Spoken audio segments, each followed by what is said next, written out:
एक सूफी फकीर हुए, शेख फरीद। शेख फरीद अपने लिए कहते हैं, हालांकि शेख फरीद तो एक ऊंची मंजिलों पर रहने वाले फकीर हैं, यानी एक बुद्ध पुरुष हैं, लेकिन उसके बावजूद भी उनके समझाने का, उनके हम जैसे साधारण मनुष्यों को समझाने का एक तरीका है कि वो अपने लिए कहते हैं, लेकिन हमको समझाते हैं इस जरिए से। शेख फरीद कहते हैं अपने से कि फरीदा, जे तू अकल लतीफ, तो काले लिख न लेख, आप नड़े गिरीवान में सिर नीवा कर देख। फरीदा, जे तू अकल लतीफ, तो काले लिख न लेख, आप नड़े गिरीवान में सिर नीवा कर देख। फरीद अपने से कहते हैं कि फरीदा, अगर तेरे अंदर अकल है, और अकल ही नहीं, अकल लतीफ, लतीफ का अर्थ होता है जो अपने को पूर्ण ज्ञानी समझता है। कहते हैं कि फरीद, अगर तू अकल लतीफ है, अगर तेरे अंदर अकल है, तेरे अंदर समझ है, और तू अपने को संपूर्ण ज्ञानी और ज्ञान का भंडारमान समझता है, तो काले लिख न लेख, फिर तू ऐसे कर्म क्यों करता है? काले कर्म, काले लिख न लेख, यानी फिर तू ऐसा क्यों लिखता है? फिर तू ऐसे कर्म क्यों करता है? कैसे कर्म? जिन कर्मों से पछतावा होता है, जिन कर्मों से दुख होता है, जिन कर्मों से मार की मार सहनी पड़ती है। बुद्ध मार शब्द इस्तेमाल करते हैं, और साधारणतया जम या यम शब्द का इस्तेमाल किया जाता है कि यमदूतों के जरिए दुख भुगतना होता है। यमदूत मारते हैं, पीटते हैं। काल कहा जाता है कि काल पीछे लग गया, साधारणतया भाषा में। और फरीद हमसे कहते हैं, अपने लिए इस्तेमाल करते हैं, लेकिन हमें समझाते हैं। वह तो एक बुद्ध पुरुष हैं, लेकिन उसके बावजूद भी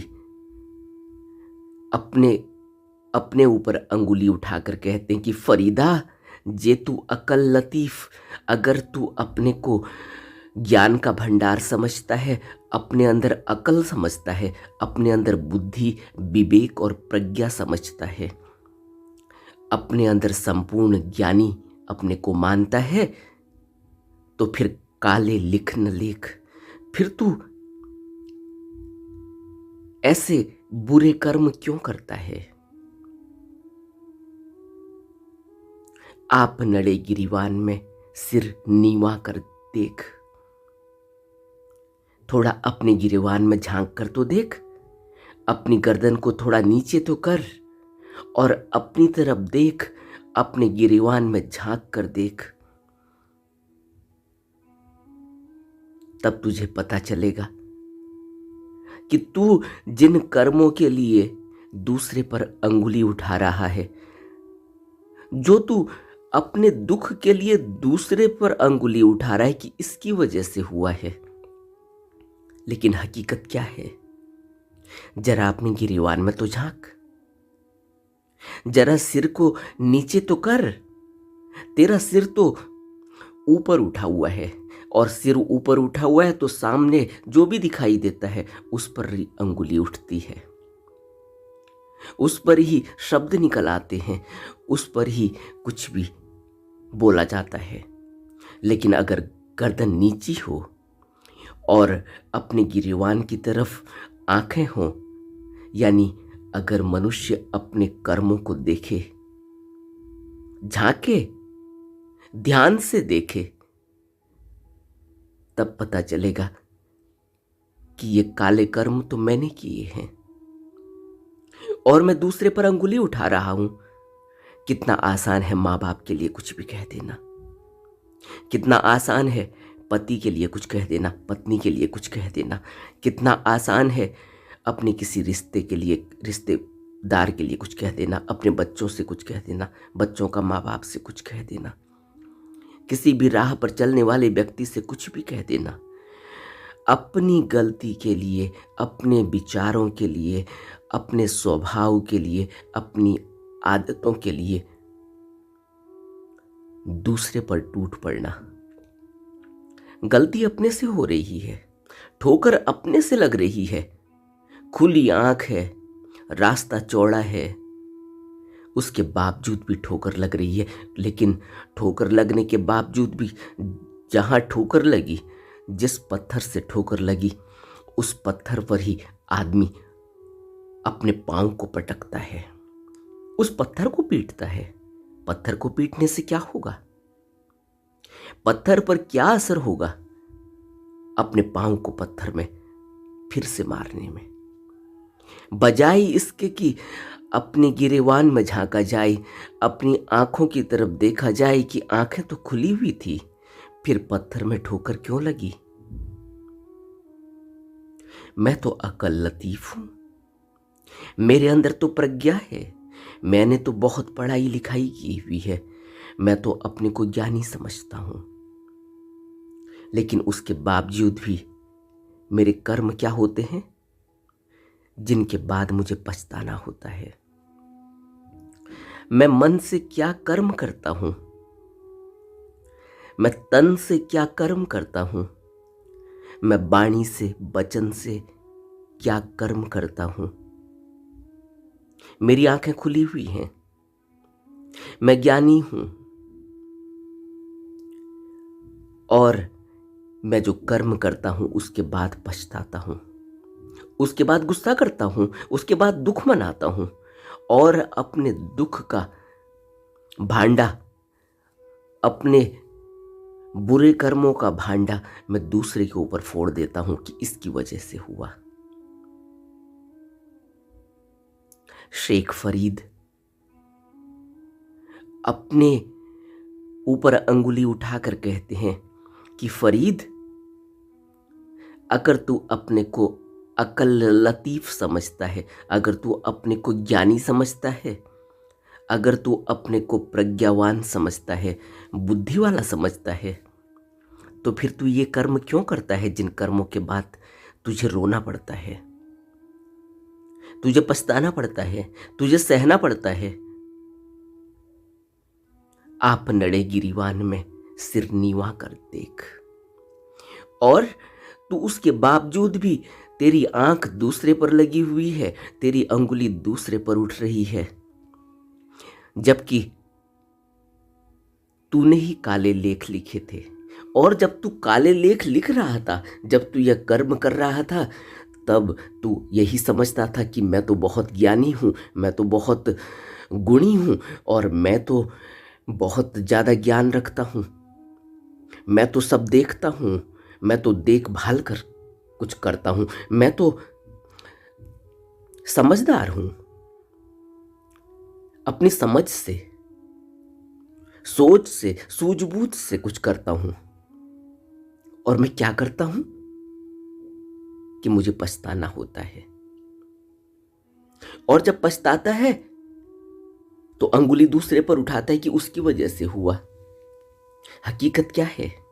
फरीद कहते हैं, तू अपने गिरीवान में तो झांक, अपने से तो पूछ तूने क्या किया था। और जिस दिन भी कोई व्यक्ति अपने कर्मों को देखने लगता है, अपने काले लेखों को देखने लगता है जो उसने काली स्याही से लिखे हैं। काली स्याही, काली स्याही का अर्थ समझते हैं? काली स्याही जब किसी की बदनामी करनी हो, जब किसी की बेइज्जती करनी हो, जब किसी को बुरा बनाना हो, जब किसी का अपमान करना हो, तो उसके ऊपर काली स्याही फेंकते हैं। देखा ना आपने? कोई राजनीतिज्ञ है, कोई और बड़ा समझदार व्यक्ति है जो अपने को समझदार कहता है, तो जब उसके विरोधी पक्ष वाले उसका विरोध करते हैं तो उसके ऊपर काली स्याही फेंकते हैं, उसके मुंह पर कालिक फेंकी जाती है। यह एक अपमान करने का तरीका है, एक बेइज्जती करने का तरीका है। और फरीद हमसे कहते हैं, ये काली स्याही से जो तूने लिखा है ना, तूने जो लेख लिखे, तूने जो कर्म किए, जो भी लेख लिखा जाता है वह लेख फिर मिटता नहीं। कहते हैं ना, धुर मस्तक पर एक लेख लिखा हुआ है अपने कर्मों का, और यह जो धुर मस्तक पर लिख गया है इसको भुगतना होता है। इसको हम कहते हैं कि हमारी किस्मत तो पहले ही लिख दी गई है।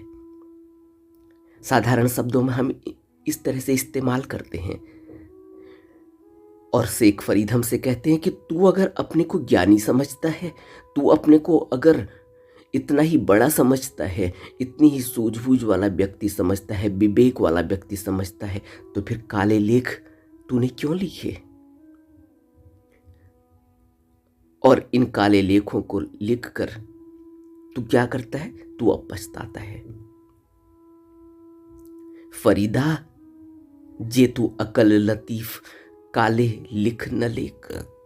फिर तू काले लेख मत लिख। अगर तू अकल लतीफ समझता है ना अपने को, तो फिर काले लेख मत लिख। फिर तू ऐसे कर्म मत कर जिन कर्मों के बाद तुझे रोना पड़ता है। तू सिसक सिसक कर रो रहा है, और जब तू रो रहा है उसके बावजूद भी तू अंगुली दूसरे पर उठा रहा है। तू अपने गिरेबान में नहीं झांकता कि गलती तूने की थी। तूने अपने को ज्ञानी समझा है ना, तू मानता तो यही है कि मैं ज्ञानी हूं, फिर अब सिसक सिसक कर फूट फूट कर रो रहा है, अपने कर्मों पर अपने पछतावा कर रहा है। जब दुख भुगत रहा है, जब इन कर्मों के परिणाम आ रहे हैं, तो तू अब तेरे आंसू निकल रहे हैं, तेरे को पछतावा हो रहा है, लेकिन उसके बावजूद भी तू यह कह रहा है कि मैंने तो कुछ नहीं किया। तो फरीद अपने गिरेबान में झांक। आप नड़े गिरेबान में, अपने गिरेबान में झांक। सिर नीवा कर देख, अपने सिर को नीचे कर जरा। ये अहंकार में जो सिर इतना ऊंचा उठा है और जो अंगुली दूसरे के ऊपर उठ रही है, जरा अपने सर को नीचे झुका और अपनी तरफ देख। क्या कहना चाह रहे हैं शेख फरीद? शेख फरीद एक बुद्ध पुरुष हैं और यह कहना चाह रहे हैं कि ध्यान के जरिए अपने को देख। वैसे तू नहीं देख पाएगा, तू आंख बंद कर और अपनी तरफ देख। तू आंख खुली रखता है और अपने सर को ऊंचा उठाकर देखता है तो तुझे सामने दिखाई देता है, और सामने जो भी दिखाई देता है तो उसके ऊपर अपना सारे कर्मों का भांडा उसके ऊपर फोड़ देता है कि इसकी वजह से हुआ है।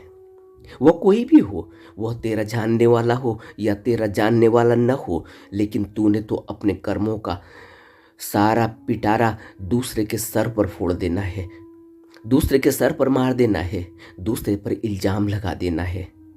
और अब तू जब पछता रहा है, अपने कर्मों के लिए रो रहा है, तो तू किस मुंह से कहता है कि मैं अकल लतीफ हूं?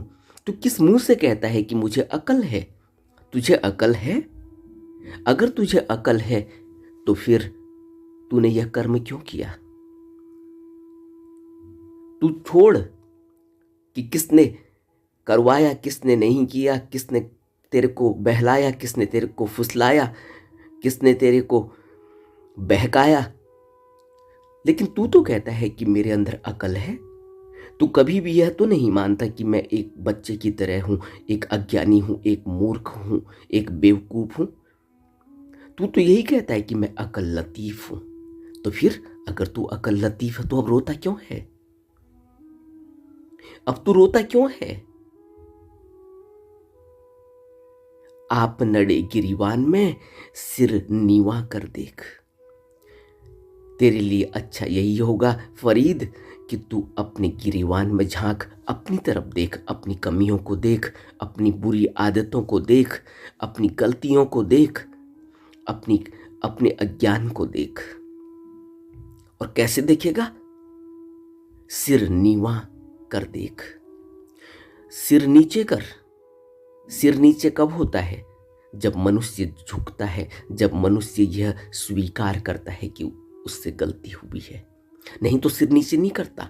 आपने कभी देखा ना, एक छोटे से बच्चे को, जो छोटा सा बच्चा कोई गलती करता है और जब माँ बाप उसको डांटते हैं और उसकी गलती पकड़ लेते हैं, वो सिर नीचे करके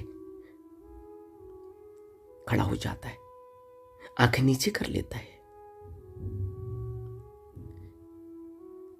तो बुद्ध पुरुष हमसे कह रहे हैं, शेख फरीद, कि सिर नीचे करके तो देख, जरा अपनी आंख नीचे तो कर, अपने अहम को, अपने अहंकार को, अपने मैं और मेरे को, अपने जो तूने इतना अहंकार और इतना तूने मान और इतना घमंड तूने अपने ऊपर, अपने सर पर बैठा रखा है कि मैं बड़ा ज्ञानी हूँ, मेरे अंदर इतनी नॉलेज है, मेरे अंदर इतनी अकल है, मेरे अंदर इतनी बुद्धि है।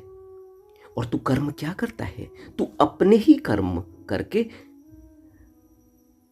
अपने ही कर्मों के खातिर तेरे आंखों से आंसू आ रहे हैं और उसके बावजूद भी तेरी अंगुली दूसरे पर उठ रही है और तू कहता है मैं तो ज्ञानी हूं। तू ज्ञानी है तो फिर यह कर्म क्यों हुआ?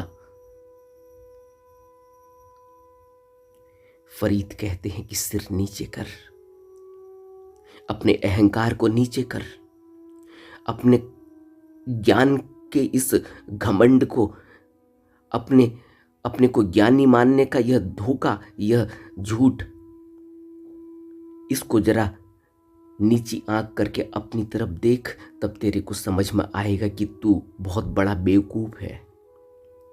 तभी तो तूने गलती की, तभी तो तू पछता रहा है।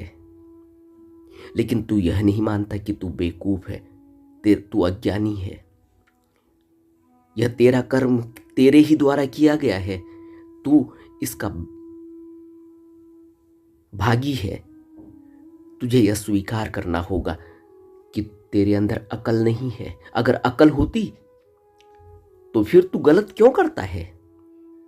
अगर तू तेरे अंदर अकल है, अगर तू बुद्धिमान है, तो फिर तू गलत क्यों करता है? और जब गलत हो जाता है तो फिर तेरे आंख से आंसू आते हैं और फिर भी तू स्वीकार नहीं करता कि मैं अकल विहीन हूँ, मैंने गलत किया, अब मैं उसके लिए रो रहा हूँ। फिर भी तू यही कहता है कि मैं तो अकल वाला ही हूँ, यह तो उसकी गलती थी, उसकी वजह से हुआ, उसकी गलती तो थी, उसकी वजह से हुआ, तो तू तो अकल वाला है। तूने क्यों नहीं समझा? हकीकत दूसरी है। हकीकत यह है कि तू सिर नीचे करके अपनी गिरेबान में नहीं झांकता। तू अपनी गिरेबान में झांकेगा तो तुझे अपनी गलती दिखाई देगी, अपना अज्ञान दिखाई देगा, अपना अहंकार दिखाई देगा, अपना झूठा मैं और मेरी का भाव दिखाई देगा। तब तुझे पता चलेगा कि तू अज्ञानी है। तब तुझे आंख बंद करके यह पता चलेगा कि तुझे ज्ञान की ज़रूरत है।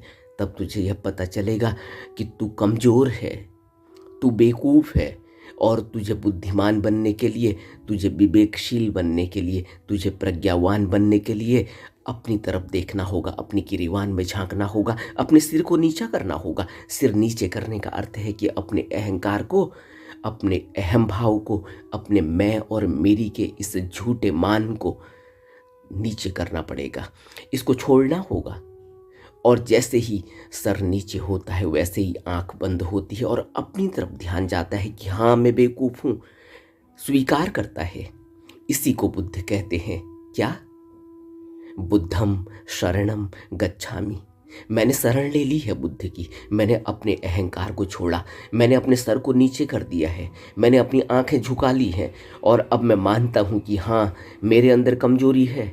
हाँ अब मैं मानता हूँ कि मैं अज्ञानी हूँ और जिसने भी अपने अहंकार को माना, जिसने भी अपने अज्ञान को माना, स्वीकार किया, उसी ने शरण ली, और उसी को फिर जो मिलता है वह ज्ञान है।